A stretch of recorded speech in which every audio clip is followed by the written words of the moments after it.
இந்த நாளிலே ஆதியாகமம் 6வது அதிகாரம் 14வது வசனத்திலே சொல்லப்பட்டிருக்கின்ற கொப்பேர் மரத்தை குறித்து நாம் தியானிக்கும்படியாக இருக்கின்றோம். நோவாவிடம் ஒரு பேழையை உண்டாக்க வேண்டும் என்று ஆண்டவர் சொல்லுகின்ற பொழுது அந்த பேழை கொப்பேர் மரத்தால் செய்யப்பட வேண்டும் என்றும் அதனுடைய அளவுகள் எல்லாவற்றையும் ஆண்டவர் நோவாவிடம் கற்றுக் கொடுக்கின்றதை காண முடிகின்றது.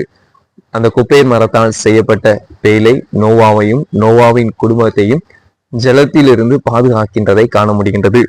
இந்த கொப்பேர் மரத்திற்கு மற்றொரு பெயரும் சொல்லப்படுகின்றது.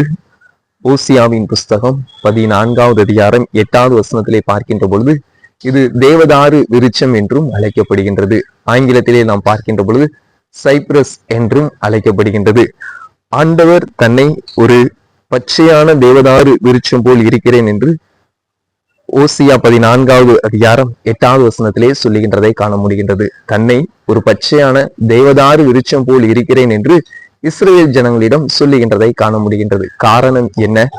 பாவங்களிலிருந்தும் சாபங்களிலிருந்தும் குற்றங்களிலிருந்தும் நான் உங்களை பாதுகாக்கக்கூடிய ஒரு பச்சையான தேவதாரு விருட்சம் போல் இருப்பேன் என்று அங்கு சொல்லுகின்றதை காண முடிகின்றது.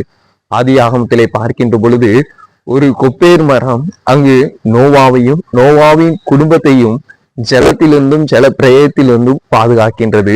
அதே போன்று ஓசியாவிலே நாம் பார்க்கின்ற பொழுது இதே கொப்பேர் மரம் தான் மற்றொரு பெயரிலே சொல்லப்பட்டிருக்கின்றது, தேவதார் விருட்சம். அங்கு ஆண்டவர் சொல்லுகின்றார், நான் ஒரு பச்சையான தேவதார் விருட்சத்தை போல் இருந்து நான் உங்களை பாதுகாப்பேன் என்று சொல்லுகின்றார். நிச்சயமாகவே நம்முடைய ஆண்டவர் இந்த தேவதார் விருட்சமாக நம்முடைய வாழ்விலே இருக்கின்ற பொழுது எல்லா சூழ்நிலைகளிலிருந்து இக்கட்டுகளிலிருந்து நம்மை பாதுகாத்து வழி நடத்துவாராக.